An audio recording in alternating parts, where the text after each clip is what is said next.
Welcome to the Shooting the Breeze Conversation with the DJ podcast with your host, Eric Lee.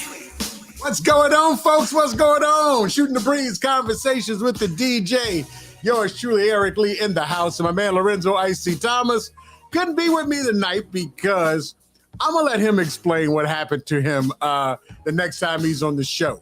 Yeah, it was very, very, very interesting, to say the least. But he will be back next week, and it's going to be off the chain. I'm telling you, I know, because the brother had an interesting story. And, of course, this is where we get an opportunity to talk to people in the music industry, the entertainment industry, you name it. We're going to talk to them about it. The cool thing about it is the folks that we generally put on here, 99.9% of these people we actually know. They're not somebody that we just happen to put on the show.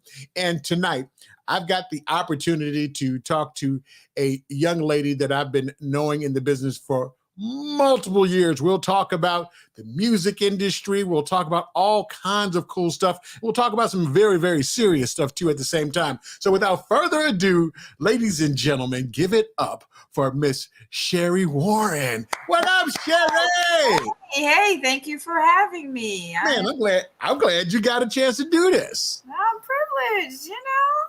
I said, yep, I'm gonna make some time. I'm gonna figure it out. I appreciate it. Especially since you just hit them big, you just got that big old promotion. I know they working you like that too. Sometimes it's just about a title. I've been doing a job. I've been just being recognized for the work I've been doing. But I appreciate I'm very grateful for it though. So we're gonna talk about all that. So let's get right down to it. Currently, what is your position and what are you doing? So I'm national director for Interscope Records at Interscope F&A&M Urban Promotions Department, and it's just my job to get records played on the radio. Okay. That's the short version. We're gonna get a little more in depth about stuff like this. When did you get into business, and why did you get into business, and how did it start? So I was at the University of Maryland at the time, and a friend of mine had an opportunity to do an internship with MCA Records, and she couldn't do it, so she asked me if I wanted it, and I was like, "Oh, sure." And so at that point, when you like all internships, you interact, you're engaged, you are meeting different people. And I met at the time, Stanley Winslow and Ken Wilson, and they were running MCA Records. And after I graduated, I did not go right into it. I was working for Citibank at the time as a customer relations manager. And I want to say Stanley called me and asked me if I wanted a job. And I was like, sure. So he said, well, you got to relocate though. And I said, what do you mean? He said, you got to go to Houston. So I was like, oh, wow.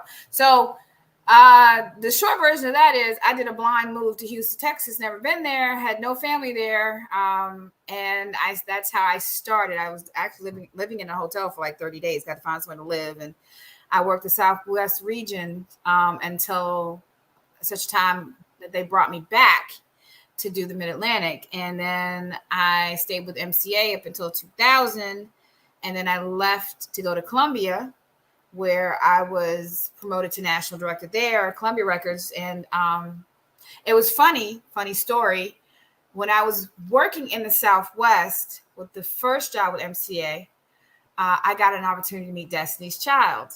Oh, okay. And this is before they were driving. We had an artist signed to MCA called Little O.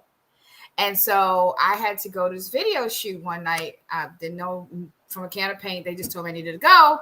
So I go and I met Matthew, Beyonce, Kelly, LaToya, and Latavia, and Miss Tina. And I didn't know, like 6 years later, I would literally be working with them as a group. Because once I left MCA, I went to Columbia. Right. I was signed to Columbia. So I ended up physically working with them. And it was just a small world. And then I left Columbia to come to Interscope. Okay. So that's just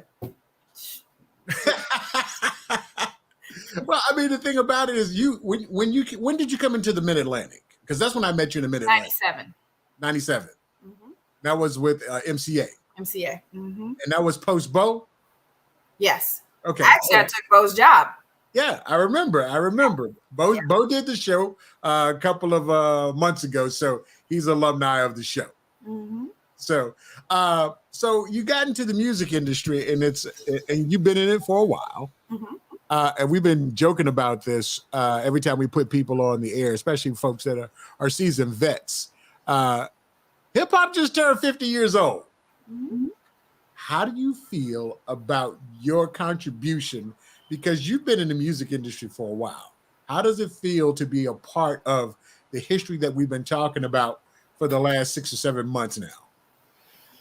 So the interesting part about what I do is, and there are a lot of us that do what I do and did what I do. Right. We are the quiet, behind the scenes puppet masters that nobody talks about. That's why you own the show. And we rarely do we get our accolades or recognition because nobody knows physically or they don't see us, but That's why you own the show, because I'm here to give out roses today. Yeah. So, and I'm just one of many, both past and present, that laid the groundwork for the artists that you all listen to today. If it were not for me, I'll give you a true story. Avant. I call him Myron, but that's another conversation. I was at MCA. I was rookie at the time, and I'm not going to mention my boss's name, but if you can Google it, you'll know who I'm talking about. Anyway, Avant had a record called Separated, right? Mm-hmm, okay. I remember. So we took that record number one. Right. And then back in the day, they would already press up the second single. And if anybody knows, the second single back 20 years ago, the second single would make or break a project. Like if you wanted to buy, if a consumer was going to buy into the project. So I want to say the record was My Fly Away or I'll Fly Away. And at the time here, Thea Mitchum, who now is big dog at iHeart, and Steve Hegwood were programming radio here in DC. Mm-hmm. And they were playing Separated off of the album. Right. So I called my boss and I said, Flyway is not, it was either My Flyway or Our Flyway. It's not the record. Separated is the record. My boss is in LA at the time. So he literally said to me, never forget this conversation. He said, well, if I get on a plane and come to your market and we do your market, and if you're right, I'll switch the record. Right. And I said, well, if I'm wrong, what happens? Oh, then you might well find another job. That's just smart ass boss that I had, but I digress. Right. So he comes, flies. We do Philly to Virginia. And before he got on the plane, he switched the record. So I always tell Avant and his manager, y'all, you're welcome. Because if it had not been for me pushing to change the record, you could be sitting on a shelf somewhere. So, and that's just, I'm just one of many that do the behind the scenes thing that most people don't know about. And most artists will never acknowledge because sometimes you have a misconception on some artists that it's all their talent. Yeah. It's crazy because as we've been doing, and if people have been watching the show and watching any past episodes, everybody, all of our guests have those types of stories. And some of the stories I had never heard of. I was like, what? Alicia Keys almost didn't happen? What do you mean? Clive had to call Oprah?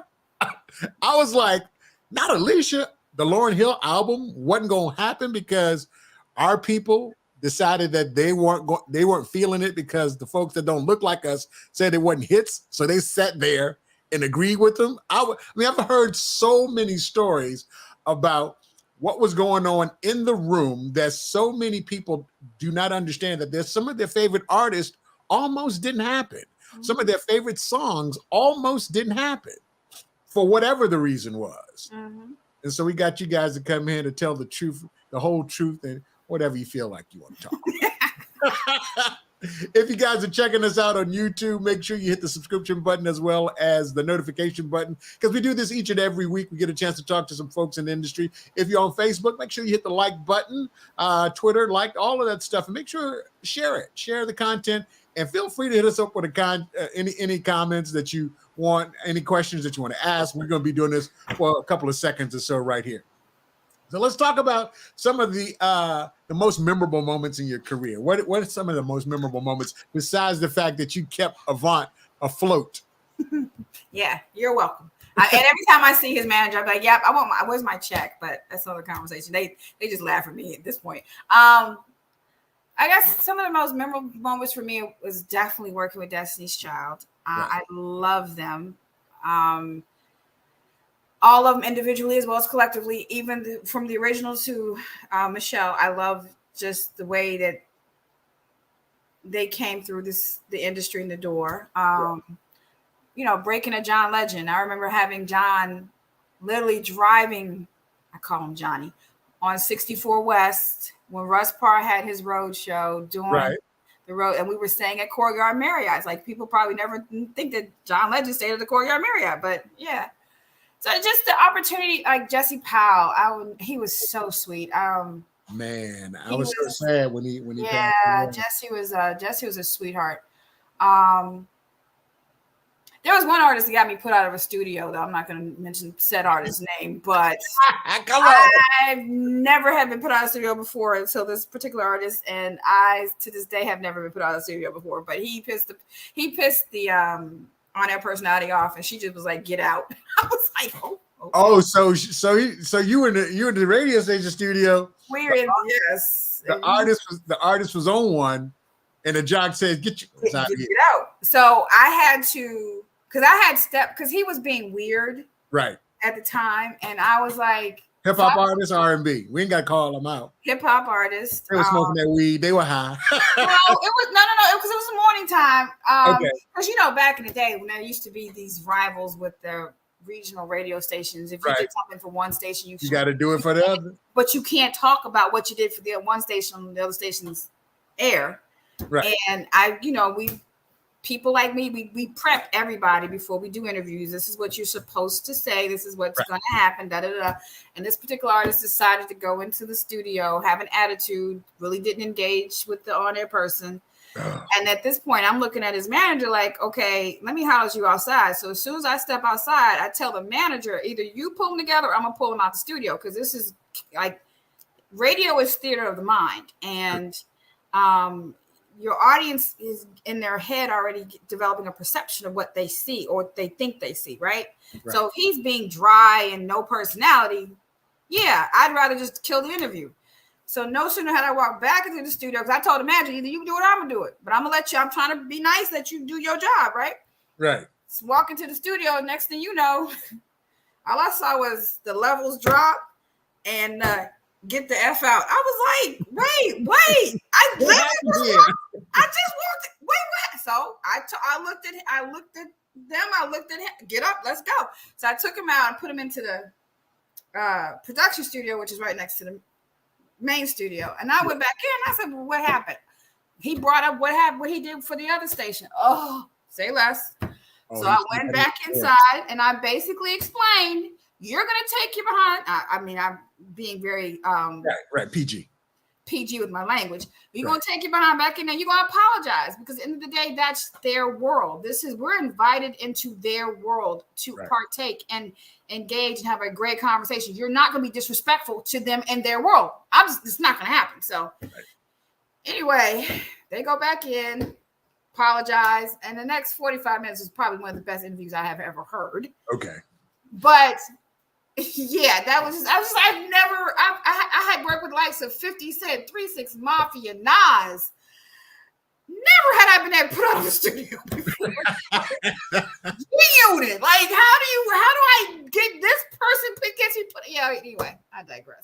Oh man, it's crazy because I was on the air for about 15 years, and every blue moon you get the person that give you the one word answer. Mm-hmm. I was like, first of all, they begged me to put you in here. I'm doing you a favor. Now you gonna have it. Now we gonna have some problems up here, Sherri. We're not gonna play that record no more once he leaves. Or once they leave. I had that conversation too. I mean, listen. Sometimes you gotta do what you gotta do. Yeah, it's so funny that so many things that happen on the back end that people never knew about, that goes on with the record industry and the radio industry and things of that nature. Now, you came up early in the 90s, and it's I don't know if it's as bad as it was, but the music industry was heavily dominated by men, and you came up when women were starting to get in and taking control. How was it? How was the transit? How was getting into the business in such a male dominated place? So and this is not just indicative of the music industry. It's across all. We've always had to work harder, smarter, do the extra, because we're always being judged on a different report card than men. So coming up, I could have put a lot of pressure on myself, but I always felt I always had to do the extra or go the extra mile. It could be misogynistic at times, chauvinistic at times. Dealing with artists and dealing with the scope of what our job entitlement is. Like back when I started, we have to be in clubs all night or be on the road all night, all day, all couple of days, depending on what artist, what region you're running. So perception wise, you always had to have an exterior of you got it together. Right. You may not have. And I don't know if that same pressure was applied to men per se. Okay. I'm trying to be politically correct here when I say, because I'm still working in the industry with men. Hey man, that's why I give a lot of latitude when people are still in the business about pressing them about answers. I will say this though, and I have to give a shout out to Karen Lee, who is my counterpart. She's in the Southwest. When I did get my promotion this year, I kind of slipped. I don't know how it slipped, but I am the first woman to be promoted to national director or an executive position in Interscope Records. Really? Yeah. So, in 30 years. So now for people that don't know, name some of the artists that came through Interscope. Oh God.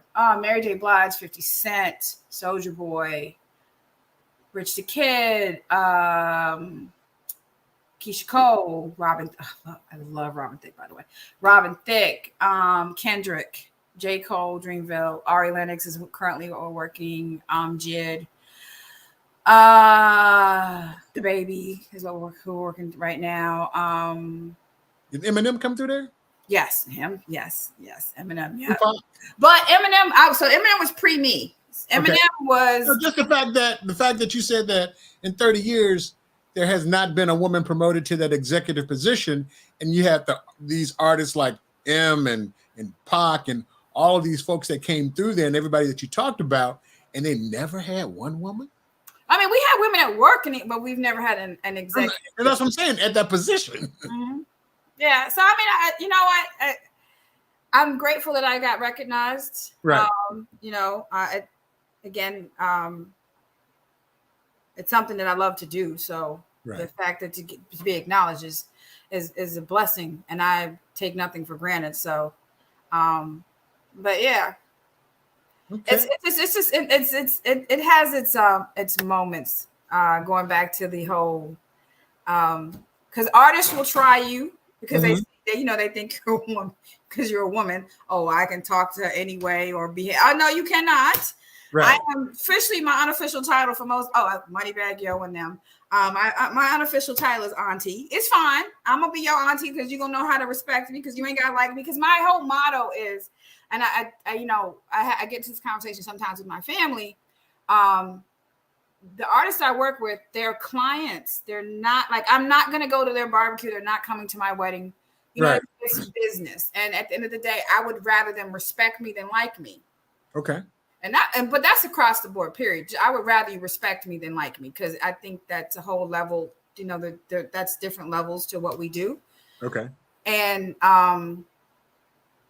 the end result is, if we collectively work together, me and the artist, we can collectively build something beautiful. Right. Then you have some artists who feel like, no, I don't want, I don't have to put the work in, and those artists are not around. Like I always talk about the John Legends, the Robin Thicks, Destiny's Child that I've seen.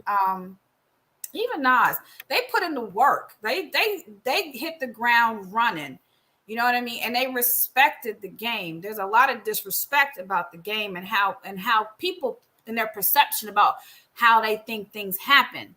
Right. And unless you are in the inner workings of it, you can think whatever, but educate yourself before you speak on something you don't know what you're talking about. Right. Because a lot of artists are sitting at home now. Right. Because they didn't, respect the game, respect the people, and pay attention. Right. You know? Right. I've had that conversation before. I've had conversations. I tell artists every day, you ain't got to do it, because guess what? There's somebody behind you coming up that's going to do just what you don't want to do, and we're going to be all right with that too. It's okay. Right.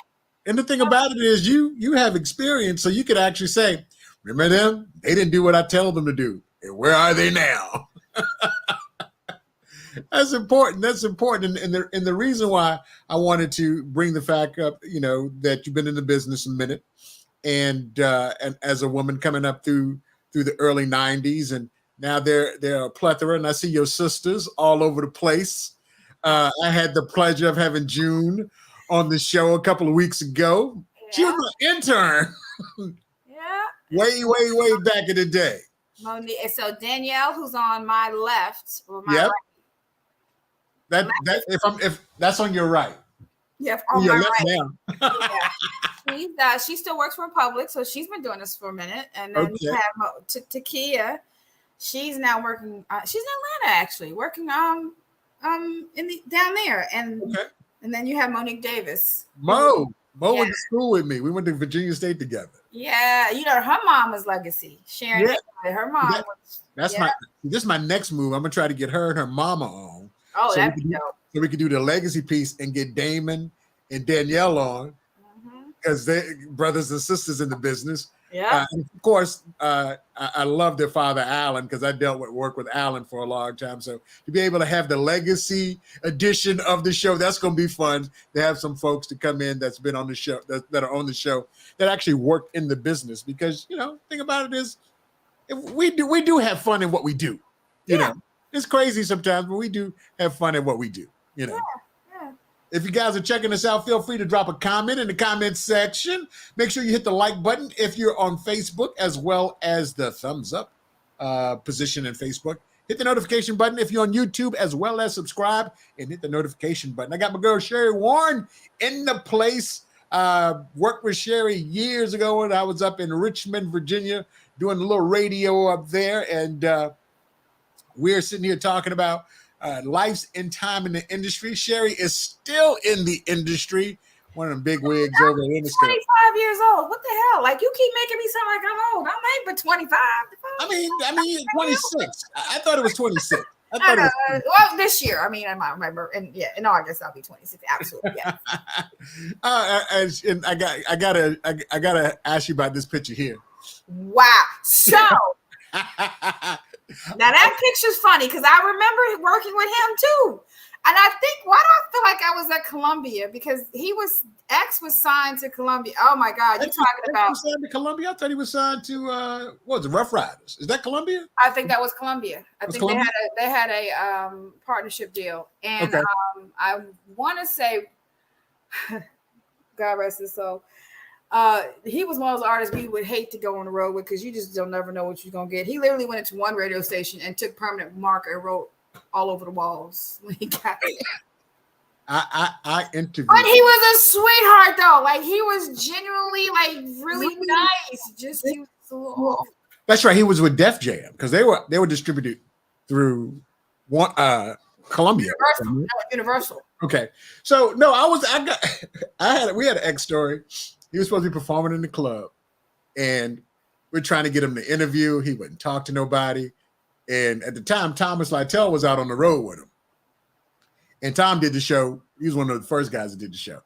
He's like, man, leave him alone. I said, what's up? I thought we're here for the... Man, just leave him alone. He on one tonight, and he crazy. I was like, okay. When the rep tell me he crazy, I believe it. I believe it. You should have Thomas on. Thomas got stories, because Thomas was.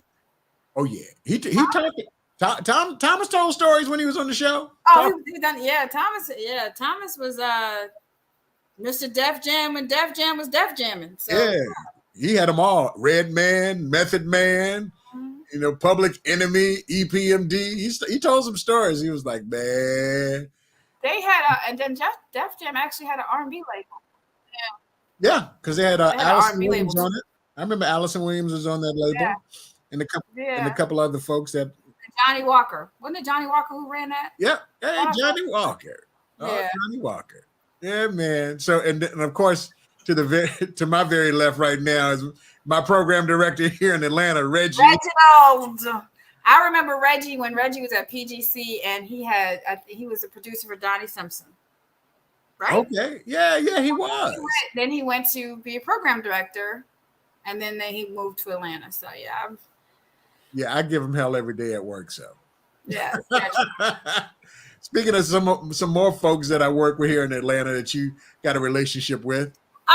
Pull up on the Tig. Who done found some pictures? Pull up on the Tig. Yes, Big Tig. Yeah, I remember Tig at PGC. At PGC, he was doing nights, and then because he took LBD's spot, and then he went to afternoon drive, and then morning at one time, right? Yeah, and then he went to Atlanta. Yeah. And then he down here with us. So I see Tig doing the morning show, so I don't catch him until at the very end if he's still there, because I swear I can't get up in there that early. I can't. Yeah, he's got some stories too. I'm pretty sure because he did 106 in Park too. Oh yeah. Well, every time a rapper comes in, they're like, "What up, Tig?" Yeah, Tig got some stories. Yeah. They talk. They buzz around every time we're when they're in the place. So, I did pull some other pictures too. Oh Lord, you done gone back. How you rolling with that? Oh yeah. How you rolling with that thug? I saw him kill too many people on TV. You rolling with a thug? Listen. Running with Ghost and hearted it. The thing about him, which was funny, I think that's the same time. So we were in the radio room at BET. Okay. And I want to say, and again, sometimes I have moments that I forget. People have to remind me. I didn't realize I did this. I saw Tito Jackson. And I ran up on Tito and I was like, oh my God, I'm hugging Michael. Can I hug you? And he let me hug him. He was like, okay. I said, okay, I feel like I'm hugging Michael. Okay, I can die now. I'm good. He was really sweet though. But that was the same time I met Tito. I think that was the same year. Okay. All right. I mean, you out there rolling with Ghost. Yeah. Sweetheart. Yeah. Man, oh man. And I saw this when I was like, if this ain't the whole Mid-Atlantic. Yeah. And I was laughing because I said, boy, I stayed with my mouth just running. I was, Valerie Marigold, the person who's right next to me, that's actually my cousin. Okay. Val. I see Loretta, Troy Dudley, yep. David Lawrence, Kathy Brown, who's still programming. I think that's Butterman behind Loretta, Monique, Steve beside Monique, and I don't know who that is behind Monique. Yeah, I couldn't see that either. But I mean, that's just the whole Mid-Atlantic at that time. When we're talking about, for the folks that don't know, but you got Motown, Reprise Records, Columbia, Arista. Well, Electra was Monique. Electra was Monique. Steve was Arista at one time. He was Arista. Troy was always Universal Republic. Mm-hmm. David was Columbia. KB was programming at the time. I want to say Baltimore. And Loretta was Motown, wasn't she? Yes. Motown. And Butterman was on air at Baltimore. Yeah. So KB, where's she programming now? In She's Maryland? in South Carolina. She's in South Carolina. Mm-hmm. Okay. Yeah. All right. Do you ever make it down here to the A? Actually, I'm coming in next week. That's just funny you say that. For we're doing a dinner, so yeah, I'll be there. I have to make sure I reach out while I'm in there. Yeah, absolutely. What you doing at dinner? What, you got a client? I mean, got an artist? Yeah, we're doing no, it's just a dinner with some people down there for business. Yeah. Oh, for business? Okay. I got Marlo says she's coming into town next week, so we're supposed to catch up. Marlo Hampton. Oh yes. She's coming to town. She said, "You could be in town, so y'all be in here. So come on, we all go out and hang out, and grab a beer or something." So let's go back to some of these pictures again. That is a throwback. Yeah, I saw this. Ari. So y'all throwing a party with Ari Lennox? No, so that was so what happened was with that one, that was last year, as a matter of fact. Yeah, PGC, right? Radio One, PGC, DTLR, and DC government, DC TV. Okay. So I've gotten to a place where I don't want to be driving my artists driving, making multiple stops. So I decided to make my own BET radio room in Maryland. And so I had a press junket type event where I invited everybody to one room to interview with Ari for her new project that came out last year. And it was at the gathering spot here in DC. Okay. And it actually worked out really nicely. Everybody was able to get in and do their interview and take pictures. And then we went upstairs and had a listening event. So that was a good time. That was DJ Rico I'm standing next to. And then you have Poet behind me. And DJ Academics, Ari. Yeah, so that's a Deion Burkett. That was a good time. Yeah. She said, "Now that was a good time. That was a good time. That was a long night." So, what's some of your biggest regrets in the business? Not enjoying. So I travel a lot, right? And then back when I was at Columbia, I was probably on the road 2.5 weeks out the month. Okay. In different cities, and I didn't take advantage of that opportunity to go and explore the cities. Okay. And that's what I wish I would have taken more. I was so busy trying to get in and out, trying to handle my meetings and come and get back to New York at the time, which I don't know why I was rushing back to New York, but so yeah, one of my biggest regrets is not being able to enjoy this, like going to Memphis and the study, the history of music in Memphis, right? Or when MLK got shot at the Lorraine. Yeah, like I was so busy focused on getting in and out, but yeah, so that's one of my biggest regrets. Okay, all right. Well, we all got a little regret here, regret there. I saw in my little questionnaire, you said one of your biggest highlights was you met the Prince, the Purple Man, the Purple one. How'd you run across Mr. Nelson? So he was signed to Columbia at the time. Really? And this was because CJ was there. I remember that. And we were at an event, and because we were I was in charge of the urban adult radio at the time. And we had an event.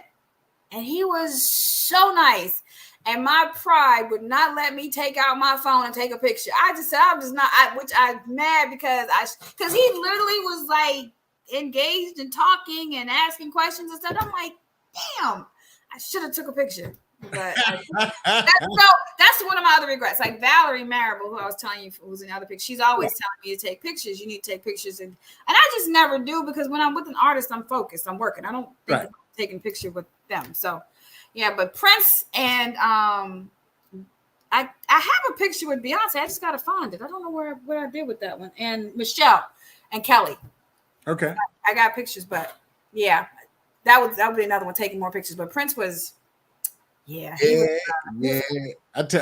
think I tell the same story every time we talk about Prince. That's probably the drunkest night I ever had in my life hanging out with him. Mm-hmm. Yeah, he knew how to party. And he did, but he was very personable too. And he was cool man. Yeah, and he was very nice. Like if he liked you, he liked you. Right. Yeah.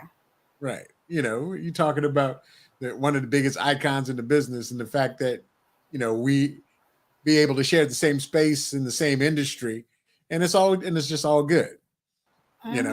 It's all good. So I was shout out to my friend Tracy Brazil. She said that was her favorite Prince. So she's from the Midwest. So yeah, I'm sure. Thanks for checking us out, Tracy. Feel free to drop us a chat if you want to. We are live, shooting the breeze conversations with the DJ. I'm hanging out with industry vet Sherri Warren. We're talking about a whole lot of stuff. So check us out. Hit us up in the chat line. Of course, if you're watching this on Facebook, make sure you hit the like button. If you're checking us out on YouTube, make sure you hit the notification button, as well as subscribe and share. So Speaking of another diva in the business and a high ranking exec, one of your girls. Juliet, where did you find that picture? I took that picture. You took that? Wow. I took that picture. Actually, I got another picture too. You and Scott Baird. We were at I think it was either the Urban Network in Palm Springs, or we were at the BRE in New Orleans the year that I think they probably Palm Springs, because I don't think I ever went to New Orleans when I went. Yeah, so we were Palm Springs, so that must have been a Palm Springs deal. Wow. I don't remember that picture, but okay. Yeah. That's when I was taking pictures back then too. So Juliet, she's running another record label. Yeah, Alamo. Yeah, She's doing big things. Yeah. So she's breaking a lot of glass ceilings. Yeah. So I need to ask you about this picture here. This looks like either you keep popping up with these pictures. This is either. I mean, I don't know how to feel. Like, are you gonna cut me, or Yeah, I'm probably gonna cut you, but go ahead. Is she gonna cut me? So let me tell you. I'm in my feelings about this one. I don't know if you're gonna cut me or. So let me tell you about that picture. The one right there. So it was crazy. This is before my promotion was announced. I have a not-for-profit. My passion that I love, that I am very much focused on for my plan B in life, is the Keith Warren Justice Foundation.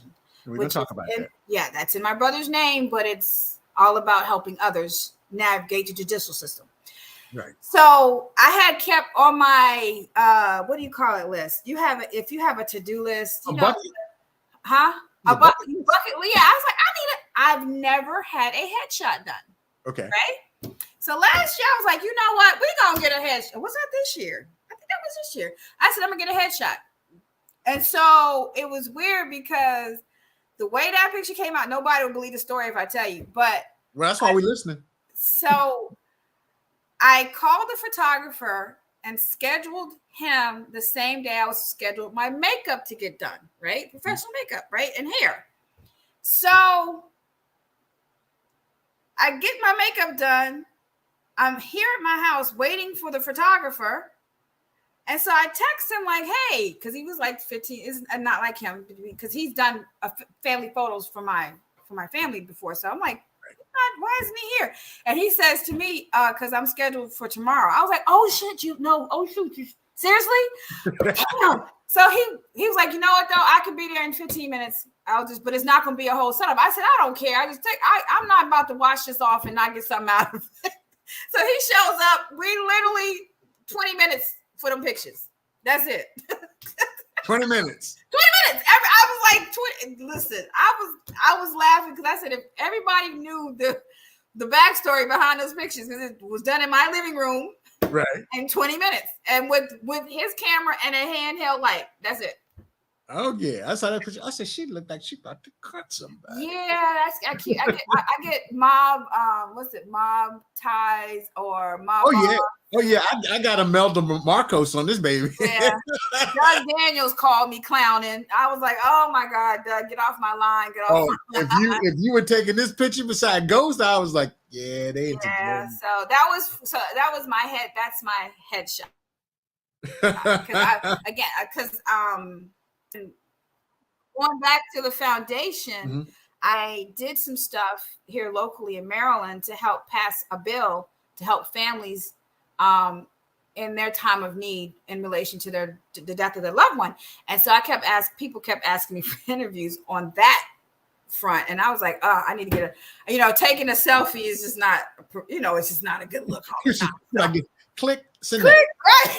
Right. And I was like, let me just go ahead and then, a lot of times when they say invest in yourself, this is an investment, right? Because you never know. So this is definitely an investment into myself. But yeah, that's so funny. I laughed every time I see that picture. I'm like, wow, people only because my best friend was like, how long did it take you to get that picture? I said literally 20 minutes. I'm not even lying. Wow. Yeah. Wow. Now we know why you took the picture. Mm-hmm. Let's we've had a lot of fun talking about the industry and clowning and all that other stuff, but at the same time, Sherri, I haven't talked to you in a while, a long time. But at the same time, that doesn't mean I don't follow you, and I see the stuff that you put up and things that are important to you. Mm-hmm. Let's talk about your brother. Yeah, that's my brother. His name was Keith Warren, and in 1986, he was found strung up on a tree in Montgomery County, Maryland. And at the time, we were told by the police that he committed suicide. And I will tell your listeners this. Go, because I can't do it justice. Go watch Uprooted. It's a 3-part docuseries that came out last year. Okay. On Discovery Plus, and it goes into great detail about the 30+ year battle that my mom was the face of it until she passed away in 2009, of trying to just get some sense of closure, because we can show scientifically, factually, and medically how he did not do it, how he could not have put himself on his tree. Right. However, Montgomery County, Maryland can't show me how he did. So the simple ask is to change the death certificate, which I'm still in the middle of today, waiting on them to give me a response to it, because they think I'm going away. I'm not going away. So I started the .org. So there's 2 websites. You have the Keith Warren Justice Foundation.org. And that's where people can go and get resources about knowing how to navigate the judicial system. Right. Then you have the Keith Warren Justice Site.com, which I go into detail about his death, the evidence to show, to back up what we've been saying about how you have a Black man strung up on a tree in Montgomery County, Maryland, and it did not ring a bell, raise a flag, alarm anybody. And now you have a Black chief sitting in office who will not even acknowledge me, but that's okay, because it's going to come around where you can't continue to skirt the truth. It's not, And like I've always told them, I got time and opportunity. So my hobby is messing. I was going to use the F word, but messing with them every day. That's my hobby. So Wanda Hayes says, we stand with you. I want Miss Hayes, Miss Wanda, I love her. Yeah. So that's my passion though. Everybody has a passion. Yeah. My passion is helping others, because at the time of my brother's death, my mom was a single Black female living in one of the richest, whitest counties in America, and she did not understand the justice system. And the justice system basically took advantage of her. And I'm trying to expose said system, to fix said system, and to make said system better for everybody else. So when I talk about the headshot, back in February, I was asked to submit testimony for Maryland House Bill 863. And in Maryland, and I implore people to know their laws in every state and county, municipality is different. But in Maryland, you had up until March 60 days to challenge a death certificate. Right. So if a loved one died and you, in the midst of your fog of trying to bury a loved one, get all their stuff together, and you missed that 60-day window, you can't challenge the death certificate. Now you have 6 months, because I would like to say thanks to, in part due to my testimony, and I was able to actually go to the bill signing and met with the governor and But it's unfortunate though that the issues that my mom was dealing with 30+ years ago, we're still having the same current conversation today, and I don't understand why people don't understand why they need to go out and vote, because this whole thing about I'm not voting because my vote don't count is bull hockey. I was gonna say something else. I know. Bull hockey, because you can sit in your house and be mad at the police breaking down your doors or busting out your windows or whatever, but you don't want to help change the laws to help stop them from being able to do it. Right. Make it make sense. So listen, I could go on that topic for. I know we're gonna talk about it because it's important. Shout out for my folks on Facebook. There was a new update in the system, so evidently my the chat piece isn't working for Facebook. So Brian Rock said, "They got my boo. Hey, Sherri. B-Rock said, hey, boo. Hey, well, he probably got pictures too. Shit. All of these pictures. Yeah, we found you. So let's get back to this, because as I've seen your postings, and the thing about it is, you could be specifically and strictly and understandably, hyper focused on just the death of your brother and just bringing justice for Keith. Every time something goes awry in the system, I see you post about it.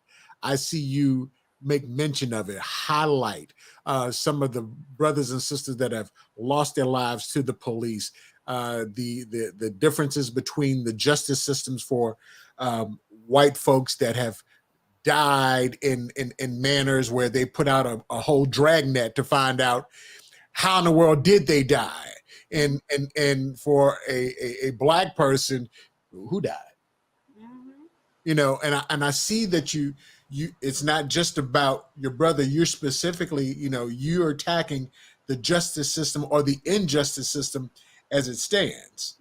Because when I read the way that you put the biography of your brother, never been in trouble, on his way to college, all of those things, never had a problem, and all of a sudden they said he decided to hang himself. Right, out of the blue, he was depressed. Like, for real. So the unfortunate part about it, and again, I implore people, I'm gonna keep plugging this. Go watch Uprooted. It's Uprooted. It's a 3-part docuseries on Discovery Plus. Thank you for Discovery Plus, Mac McDonough, Averill, the whole team over there. They and it's crazy how it came about. Because I work for Interscope during the day, but at night I sit here at my desk and think, how am I gonna mess? And that's the word I don't use. I use another word. How am I gonna mess with them today? Because I want they quietly thought, they in Montgomery County Police Department and the state of Maryland and the state attorney thought that, when my mom died, that it was going to go away. Like, this was going to quietly go away. No, they didn't realize that I had a mouth and I was going to keep talking as long as the internet, because back then you didn't have the internet. Now the internet's free. I can get out here and post and do what I want. And I dare you try me. Right. So when my mom passed away and I saw all of her work, because my brother's case was profiled on Unsolved Mysteries. It was profiled on Jet Magazine, the Washington Post. Like, it got some press, right? But when you have a situation where the Montgomery County, and I'm speaking specifically about Montgomery County Police Department, they closed a 40-year-old case about 2 white sisters that went missing, 11 and 12 years old, the Lyon sisters. You can look it up. Yeah. They closed that 40-year-old case with no evidence, no body, no information, only off of hearsay. What do you call it? Testimonial. Right. So you invested time, money, and man hour to look and solve. And God rest their soul. Listen, I had nothing against. I pray for their family. I'm glad they got closure. But what's the difference between them 2 little white girls and my 19-year-old black brother? Oh, because he's black and he's a man. And you didn't want no problems when you got a black man strung up on a tree and nobody thought that something was wrong with that, right? Right. So my issue with this whole justice system is it's not a just system for people of color. And they take advantage and use the fact that we don't read up on laws. We don't study our history. We don't investigate. We take things for what they give us. And then we go with it and think it's going to be, we don't want to rock the boat. Well, guess what? I'm about to flip the boat over because I don't care. Hold on, Batman. You got Robin here. Wanda said, I ain't got nothing but time. I will help you mess with them. Exactly. I need to mess with somebody. Exactly. Because the unfortunate part is, and literally, I remember this in 2012, when Discovery had did a piece about, they did a series called Justice at the End of the Rope, and they profiled Keith's case, and on that particular piece. So they actually went interviewed, the Washington Post went interviewed at the time, she wouldn't tell me who, by the way, some officials in Montgomery County Police Department. And they literally said to her, with a straight face, we thought this went away when the mama died. We did not know that her daughter was going to go through all this and continue this on. And she said it off the record, and she wouldn't tell, because I promise you, I will show up on in Gaithersburg in a heartbeat and be knocking on doors and explain this to me, but she won't tell me who said it. But it's fine, whatever. Because the crazy part is the chief of police, who's the current chief today, black man, Marcus Jones, has been on the force for 37 years. So he's known about this when this. So what they say, all skin folk ain't kin folk. I hope somebody sent this to him, because he can't stand me. He stopped taking my phone calls, which I don't care. It's fine. Right. Whatever. I don't live in Montgomery County, so y'all kick rocks. I don't care. So yeah. So like you said, he was there when it originally happened. And so it's funny because when you'll sit there and you watch some of the talking heads about, there's no longer racism, and we're post-racist society and things of that nature. That happened in 87. 86. 86. Mm-hmm. I'm at that point, I'm 1 year in college. So yeah, for all of those folks that think that stuff like that stopped in the 60s, no. It's still going on today. We got lynchings going on today. But the problem that we have within this justice system, that America, and let me just say this, I'm not about bashing the police, because if something happened in my house, I'm calling 911. I'll state that for the record, because I pay taxes, so clear. However, though, I do believe that transparency and integrity needs to play in the forefront of what happens when they put on these uniforms and when they sign these oaths and carry these badges, because I was in a meeting with some officials back in 2014, and I relayed a situation that happened. So at the time my brother passed away, I was a minor. I wasn't in the state. I wasn't here. So on the police on the coroner's report, the coroner said on the state sealed, I got it, it's online, that he spoke to victim's sister, and sister said he was missing for a week. First of all, who'd you talk to? Because it wasn't me, because you couldn't talk to me without my mama, because I was a minor. Secondly, I wasn't in the state. So who'd you talk to? So there's a lot of discrepancies between on the death certificate, on the police report. Like, it's a lot of foolery. Right. So, and again, I implore you to go watch Uprooted, but I'm giving you a tidbit of just what this justice system does. So we buried my brother in August. First, he was found in end of July. We buried him August. And end of August, we find out that the detective cut the tree down that my brother was found on, that was 500 yards from our house, right? We didn't know anything about this. My grandmother came up, wanted to say a prayer at the tree that he was found on, which was in our neighborhood. So they cut the evidence down. So a friend of ours took her to a tree, because my mom and I hadn't been to the tree. And my aunt comes back in the house. She's like, there's no tree. So anyway, long story short, my mom demanded a meeting with a detective who was white. And at the time, he was stringing her along, taking forever, trying to get back to her. So finally, he agreed, set up a time. I was like, you're not going by yourself. I'm going with you. So we go to the precinct. He leaves us in the lobby for like an hour. Finally, we go back to his office. He basically said to my mom, he was sitting across from us. He says to my mother, had you been a better mother, we wouldn't be having this conversation. So I relayed that conversation in my 2014 meeting that I had with some detectives and some officials in Montgomery County, right? The one detective, I swear to God, he makes my behind itch. He said to me, when I replayed that meeting, he said, oh yeah, that sounded like something he would say. And I looked at him and said, you're okay? That way. Right. So I said, you're okay with that? He's like, I'm not saying it's okay, but I went through the academy with him. I mean, that's just his personality. So again, you have a black woman who lost her only son to a tragedy and then gets belittled by this white man, and you okay with it? Got it. Okay. I see where we're going with this. But anyway, I digress.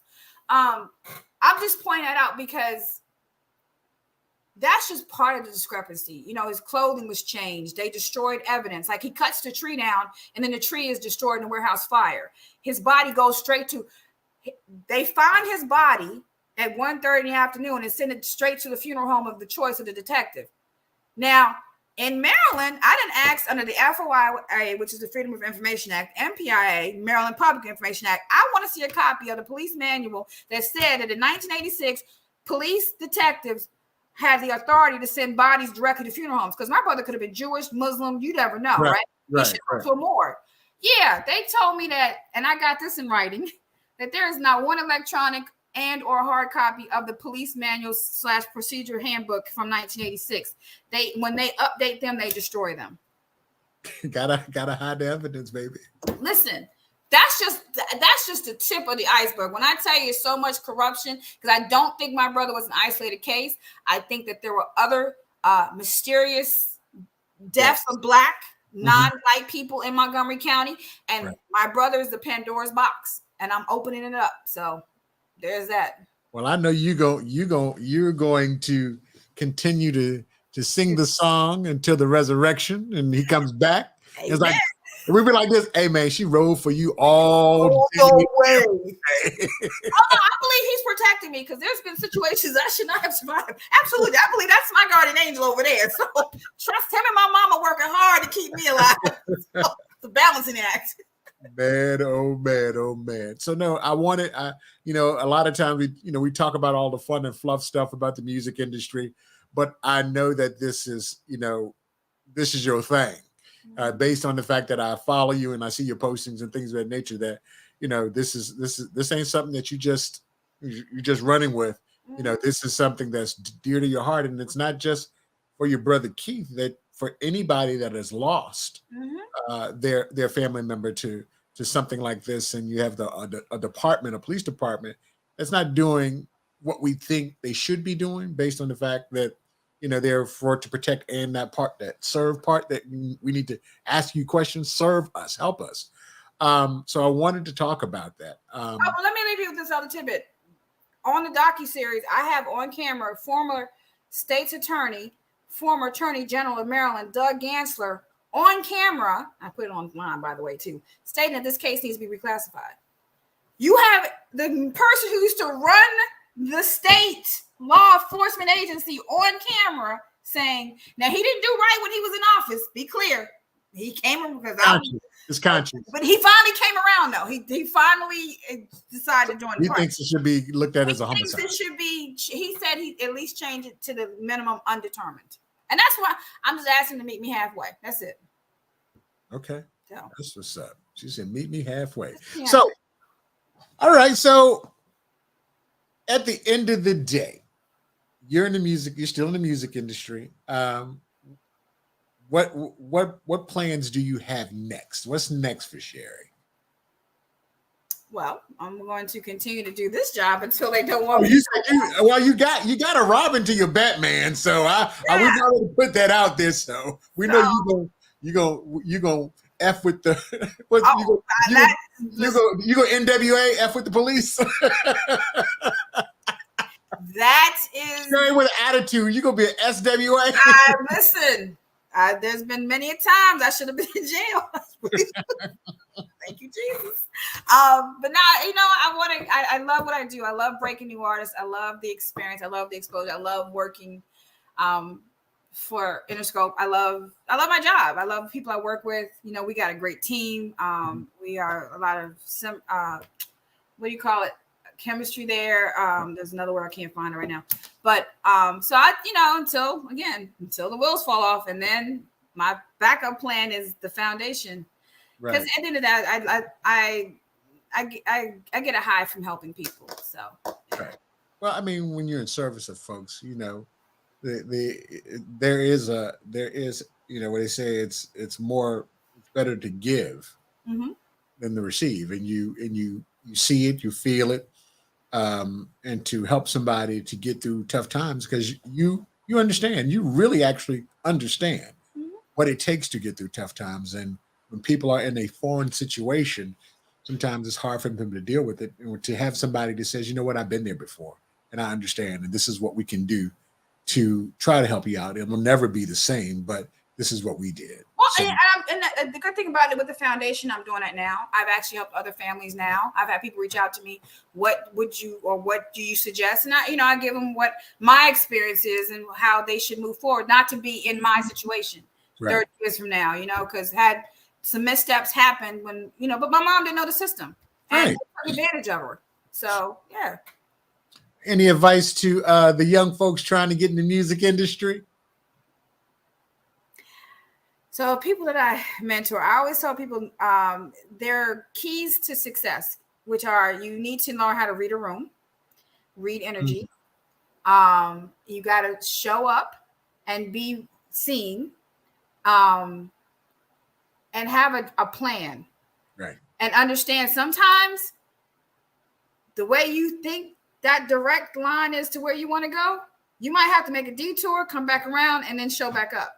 So don't be set in one way of figuring this is how it should go, or this is how it should be, or this is how, you know what I mean? Like, be flexible, but stay focused. Pay attention, because opportunities come, and if you're not paying attention, if you're not, aware, you can miss it. The door can close. And sometimes you got to start at the bottom to get to the top. I don't know. This new generation likes to start at the top, and I don't understand that either. But that's another conversation. Yeah. Amazing, but that is. It really is amazing, because I don't know who I've had on the show that we didn't talk about how we grinded in the beginning. Mm-hmm. We grinded. Mm-hmm. Record company cats grinded. Radio cats grinded. We grinded. And it was okay. The grind was cool. It was good. It was something because you wanted to do it. You wanted to do it. Carry my records and carry the crates into the club. All right. I'm good. Yeah. So they want it, and they want to start at the top. And I guess this whole microwave social media has changed the realism of what it really takes to be successful. Yeah. So my advice is just know that have a plan, but realize sometimes your plan ain't God's plan. Right. So sometimes you got to follow God's plan to get to your plan, but in the end of the day, it'll come together. So. Right. Okay, good stuff, man. Well, I truly, truly appreciate it. I know you working hard, and you took the time out to do this, and got a lot more folks that we know, that we talked about on here, that we got to get on the show so we can hit their stories. But at the same time, tell everybody the name of the documentary again. It's called Uprooted. It's on Discovery Plus. And so if you don't have Discovery Plus, it's like $5 a month.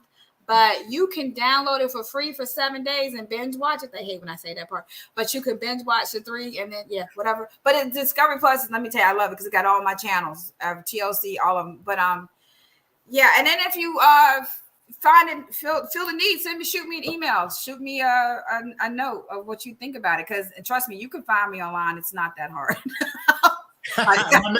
my next question is, how can they find, what's your social media and how can they find you? Okay, so the Facebook page is Keith. My page is private, but my brother's page is Keith W. Warren. That's his Facebook page. Twitter is Justice for Keith. Instagram is the Keith Warren Justice Foundation. Okay. And then my personal though is Sherri __ Warren. Justice for Keith. So you can everything's gonna relate back to Keith. So yeah. I think you should put up a website fwiththepolice.com. Listen. Don't tempt me. Don't. I can find a good web person. Don't tempt me, because I literally wake up and think to myself, well, what we gonna do today? Yeah. How we gonna piss him off today? I was gonna say, you right. You just reminded me because I got caught up. I was supposed to send a chief a note today because I always send him an email every couple months. Really? Girl, you in the cars with Keith is always on my. Oh, I love my sister in prayer, Miss Wanda Hayes. Thank you. Miss Wanda's always she tunes in, and she was on the show earlier. Thank you, Wanda, for tuning in. Love you because she raised me in the business too. So, yes. All right. Well, I'm going to throw you in the green room. Hang out for a second. I'm going to close the show, And I want to chat with you for a quick second, okay? Cool beans. All right, ladies and gentlemen, that was Miss Sherri Warren right here on Shooting the Breeze, Conversations with the DJ. And of course, we're going to do this again next Thursday. And hopefully Lorenzo has, gotten what he needs to take care of. I'll let him talk about what happened to him today. It's not funny. It is very interesting. My dude. So we'll see you next week. Same time, same channel. And at the same time, you can catch me on all of my social media at Convo with the DJ. I will see you next week.